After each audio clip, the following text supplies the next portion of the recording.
তো আসসালামু আলাইকুম এভরিওয়ান। তো আজকে হচ্ছে এই ট্যাঙ্ক সেটআপের আরেকটা নতুন একটা ভিডিও নিয়ে চলে আসলাম। তো মোটামুটি এই ভিডিওটাতে থাকছে এই সেটআপটার হচ্ছে মানে পুরো একটা ডিটেলসটা নিয়ে, আর হচ্ছে ট্যারিয়াম যেটা বানাইছি এটাও একটু দেখাবো। আর ওই যে ওই ট্যাঙ্কটা যেটা আছে সেটারও একটা ভিডিও এই ভিডিওর মধ্যেই থাকছে। আর আদার যে ভিডিওটা আছে মানে আমার আদার্স ট্যাঙ্কটা আছে, তো সেটাও এই ভিডিওতে কিছুটা অংশ দেখাবো, যদিও এই ট্যাঙ্কটা নিয়ে আমার ভিডিও করা আছে চ্যানেলে। তো চলুন ভিডিওটা শুরু করা যাক। তো ফাইনালি আমি এখানে যে কথাটা ফার্স্টে শুরু করব সেটা হচ্ছে ফিল্টার মিডিয়া নিয়ে, মানে ফিল্টার সিস্টেমটা নিয়ে। আমার এই ফিল্টারটাতে যে যে প্রবলেমটা ফেস করছিলাম সেটা আশা করি বলি। আমি এখানে যখন এই ফিল্টারটা সেট আপ করি দেন হচ্ছে একটা প্রবলেম ফেস করি, সেটা হচ্ছে বাতাসটা নিয়ে। বাতাস হচ্ছে ভেতরে ঢুকতেছিল না, অর্থাৎ আমার যে পানিটা সেটা সরাসরি চলে আসতেছিল ওই পাইপটা দিয়ে। অ্যান্ড দেন এইখানে আসার পরে যদিও এইটা এয়ারটাইট বক্স, বাট এখনকার মানে প্লাস্টিকটা দুর্বল হয়ে যাওয়ার কারণে এই অংশ দিয়ে তারপরে এই অংশ দিয়ে পানিটা বের হচ্ছিল। অর্থাৎ মানে ট্যাঙ্কের পানি একবার নেমে আসলে পরবর্তীতে সেটা বের হতেই থাকতেছিল, এটাই একটা প্রবলেম। পরে আমি যেটা করছি সেটা হচ্ছে একটা বাতাস প্রবেশ করার জন্য এই যে অংশটাতে একটা পাইপ লাগাই দিছি, যেন বাতাসটা কিছুটা অংশ টেনে নেয়, অর্থাৎ পানির ফ্লোটা কমানোর জন্য। তখন এই অংশ কিন্তু ফাঁকা থাকতেছে আমার, দেখেন এই যে অংশটা আশা করি দেখতে পাচ্ছেন, এই অংশটা কিন্তু ফাঁকা আছে। অর্থাৎ এই পর্যন্ত পানিটা কিন্তু উঠতেছে না, অর্থাৎ আমার পানিটা মানে ওভারফ্লো হয়ে পড়ার কিন্তু চান্সটা থাকতেছে না। তো এইটা সলিউশনটা করছি। আর হচ্ছে প্লান্টের ট্যাঙ্কের কথা যদি বলি, প্লান্টস কিন্তু দেখতেই পাচ্ছেন অনেক সুন্দর হয়ে আছে। যে প্লান্টসের যে কালার আসার কথা সেটা কিন্তু অলরেডি আসছে। তো ফার্স্টে বলি রোটেলার কথা। রোটেলার রাউন্ডিফোলা পিঙ্ক বাংলাদেশ, এটা আমাদের বাংলাদেশের নেটিভ।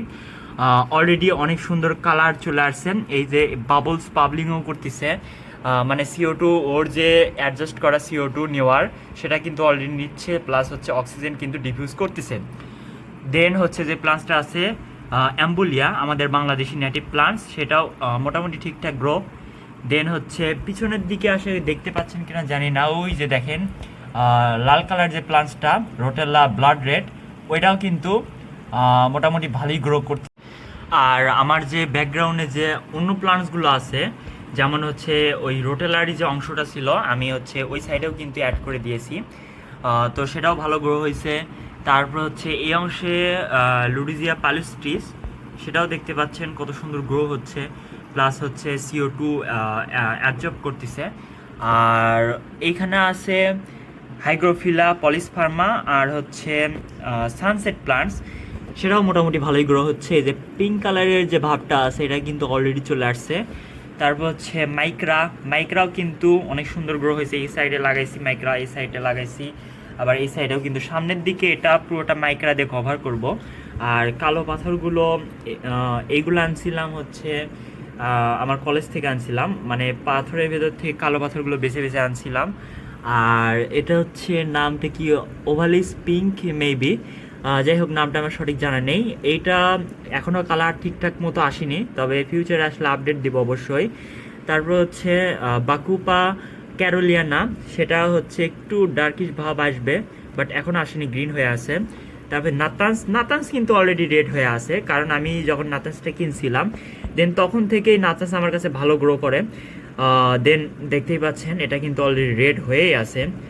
আর আর অন্য প্লান্টসের কথা যদি বলি, যেমন হাইগ্রোফিলা পলিসফার্মা, এটা অলরেডি হচ্ছে উপরের দিকে চলে গেছে, এটা ট্রিম করতে হবে। আমি যদি এই অংশে ট্রিম করি, যেটা যদি আমি বলি এই অংশে ট্রিম করলে আমার এখান থেকে আবার চারাটা বের হবে। আবার ওই যে রোটেলাগুলো আছে ওইগুলো কিন্তু আমার এই বরাবর ট্রিম করতে হবে, তাহলে ওখান থেকে আবার চারাটা বের হবে। আর লাইটের কথা যদি বলি, লাইট আমার এই লাইটটা একদমই মানে হিট করে না, সেই কারণে আমি কিন্তু যে হচ্ছে ওই যে কী বলে অ্যালুমিনিয়াম যেটা ব্যবহার করে হিট সিং, সেটা কিন্তু ব্যবহার করিনি, ডাইরেক্ট লাগাই দিছি।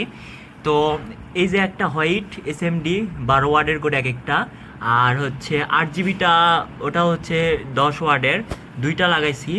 তো চাইলে আপনারা কিন্তু হচ্ছে এই লাইট দিয়ে কাজ চালাই নিতে পারেন। আমার ট্যাঙ্কটা দেখতেই পাচ্ছেন, মানে এর আগেও আমি ব্যবহার করছি, ভালো রেজাল্ট পাইছি, এবারও কিন্তু ভালো রেজাল্ট পাচ্ছি অলরেডি। আর হচ্ছে মাটির কথা যদি বলি, আপনার যখন একটা মাটি ব্যবহার করবেন তখন মাটিতে কোনো প্রকার রাসায়নিক দ্রব্য ব্যবহার করবেন না, এতে করে গ্যাস সৃষ্টি হয়। আর গ্যাস হলে বুঝতেই পাচ্ছেন প্লান্টস একদমই পুরোটাই পচে যাবে। আর সিলেট স্যান্ডটা ব্যবহার করবেন, আমি কিন্তু সিলেট স্যান্ডটাই ব্যবহার করছি। তো সিলেট স্যান্ডের ভেতর রুটসটা অনেক ভালো গ্রো করে, তো সেই কারণে সিলেট স্যান্ড ব্যবহার করবেন। আর যদি অ্যাকুরিয়াম গ্রেডের স্যান্ড পান সেক্ষেত্রে অ্যাকুরিয়াম স্যান্ডও ব্যবহার করতে পারেন। তো এই ছিল এই ট্যাঙ্কের আপডেট। আর কিছু জানার থাকলে অবশ্যই কমেন্ট করবেন যে কোনো বিষয়ে জানার আছে কি না। তো আশা করি বুঝতে পারছি এই ট্যাঙ্কটা নিয়ে আর কোনো প্রশ্ন নাই। যদি প্রশ্ন থাকে কমেন্টটা অবশ্যই করবেন। আর আমার ফেসবুক আইডি হচ্ছে দেওয়া আছে, যদি কোনো হেল্প লাগে আমি হচ্ছে আমার সাধ্যমতো হেল্প করার চেষ্টা করব। আর এইটা হচ্ছে আমার টেরারিয়াম, এটা হচ্ছে আমার কাস্টমারের অর্ডার ছিল এই ধরনের একটা টেরারিয়াম বানানো। এখন আমি অর্ডার নিচ্ছি না, আগেই বলে রাখতেছি, টেরারিয়াম বানান লাইট বানানোর এখন কোনো অর্ডার নিচ্ছি না, আপাতত আমার পরীক্ষা চলতেছে সেই কারণে আসলে অর্ডারটা বন্ধ। তো এইটার আমি দেখাই, এইটাতে আমি ব্যবহার করছি কী কী প্লান্টস ব্যবহার করছি এইগুলো আমি নামও জানি না, আমার বাগানে ছিল। জাস্ট অ্যাকুরিয়াম প্লান্টস ব্যবহার করছি, ওই যে দেখতে পাচ্ছেন নাতান্স ব্যবহার করছি, আর স্টিকরা নাকি কী জানি একটা নাম, ওইটা ব্যবহার করছি। আর মাইক্রা ব্যবহার করছি, মাইক্রা অনেক ভালো হয় টেরারিয়ামে। আর কিছু নেটিভ মস এগুলো ব্যবহার করছি। আর এখানে কিন্তু প্রত্যেকটা প্লান্টসেরই কিন্তু রুটস বের হয়েছে, দেখেন এই যে রোটেলারও রুটস বের হয়েছে, হাইগোফিলারও রুটস বের হয়েছে, সানসেটের রুটস, তারপরে এখানে অক্টোপাস আছে সেটারও রুটস বের হয়েছে। আর এই যে বাবলটা আসতেছে, যেটা না বললেই না, সেটা হচ্ছে এই বাবলটা দিয়েই কিন্তু আমার কাজ চলতেছে। অনেকে ভাবতেছেন এই ট্যাঙ্কে আমার CO2 দিছি সেই কারণে এত ভালো কালার আসছে, বাট না। আমি একটা কথা বলি, সেটা হচ্ছে বায়ুতে আমাদের নর্মাল যে বাতাস আছে এইখানে যে আপনার মানে কার্বন ডাইঅক্সাইডের পরিমাণটা আছে, যেটা আমরা আসলে মানে ইনডোরে যেটা ফেলি মানে ত্যাগ করি, সেইটাই আসলে এটাতে ব্যবহার করতেছি। বাতাসে মেবি 0.03% CO2 পরিমাণ, তো সেইটাই আমি ব্যবহার করতেছি। মানে অর্থাৎ ওই যে পাইপটা আছে ওই পাইপটা দিয়ে কিন্তু বাতাসটা ঢুকতেছে, অর্থাৎ আমাদের ঘরের ভেতর যে CO2টা আছে ওটা দিয়েই কিন্তু আমি এই ট্যাঙ্কটা কভার করতেছি। আমি এটাকে বলতে পারেন ফ্রি CO2 একদম ফ্রি, মানে কোনো কস্ট ছাড়া। যেহেতু আমি যদিও আপনি যদি চান প্রেশারাইজ CO2 দেবেন, অর্থাৎ আপনি DIY CO2 বানাতে পারেন, আমার চ্যানেলে ভিডিও আছে, সেটাও ব্যবহার করতে পারেন, রেজাল্ট ভালো। বাট কস্টটা যেন আমি না বাড়াতে চাই সেক্ষেত্রে আমি কিন্তু ফ্রি CO2 ব্যবহার করতেছি, এইটা দিয়েও কাজ চলবে। অর্থাৎ এই দেখেন, তার একটা প্রমাণ আপনাদের দেখায়, এই যে দেখেন আমার কিন্তু এই যে প্লান্টসটা আছে এই প্লান্টসটা কিন্তু CO2 অ্যাবজর্ব করছে বিধায় কিন্তু এটা অক্সিজেন ডিফিউজ করতেছে। মানে আশা করি দেখতে পাচ্ছেন এইটা কিন্তু রোটেলা কিন্তু করছে দেখেই হচ্ছে কিন্তু এটা ডিফিউজ করতেছে। তারপরে এই অংশ যদি দেখায় এখানেও দেখেন পাতার সাথে কিন্তু বাবল লেগে আছে, এটা অক্সিজেন, এটাও অক্সিজেন, মানে CO2 অ্যাবজর্ব করছে দেন অক্সিজেন ডিফিউজ করতেছে, তার মানে এটা কাজ করতেছে। আর যদি আমি এই ট্যাঙ্কের কথা বলি তাহলে এই ট্যাঙ্কে কিন্তু আমি সেম প্রসেসটাই ব্যবহার করছি। এই যে দেখেন এটা হচ্ছে পাওয়ার ফিল্টার দিয়ে, এই যে পাওয়ার ফিল্টার দিয়ে কিন্তু এটাতেও কাজ চলতেছে। আর এখানে ওই সেম প্লান্টসগুলোই ব্যবহার করছি, বিশেষ করে স্টার গ্রাস, অক্টোপাস এইগুলো ব্যবহার করছি। মানে এই ট্যাঙ্কের ভিডিও আছে, চাইলে দেখে আসতে পারেন ফুল ভিডিও। আর এখানেও কিছু মাছ আছে, মাছগুলো হেলদি আছে। আর এই ট্যাঙ্কে ব্ল্যাক মস্কোর বাচ্চা আমি রাখছি, তো এগুলো আস্তে আস্তে বড় হবে। আর যদি এই ট্যাঙ্কের কথা আমি বলি, এই ট্যাঙ্কের গ্রোথ যেহেতু লোটেক ট্যাঙ্ক, এটা আমার এখানে কালার প্লান্টস হবে না, কারণ আমার এলইডির পরিমাণ খুবই কম। তো এটা একটা ফিশ ট্যাঙ্ক বলা যায় একটা। আর আনুবিয়াস কি অনেকের প্রশ্ন থাকে যে আনুবিয়াস কিভাবে গ্রো করব। আনুবিয়াস দেখেন আমার এখানে একটা আনুবিয়াস ছিল, সেখান থেকে দুইটা হয়েছে জাস্ট এই এলইডি দিয়ে।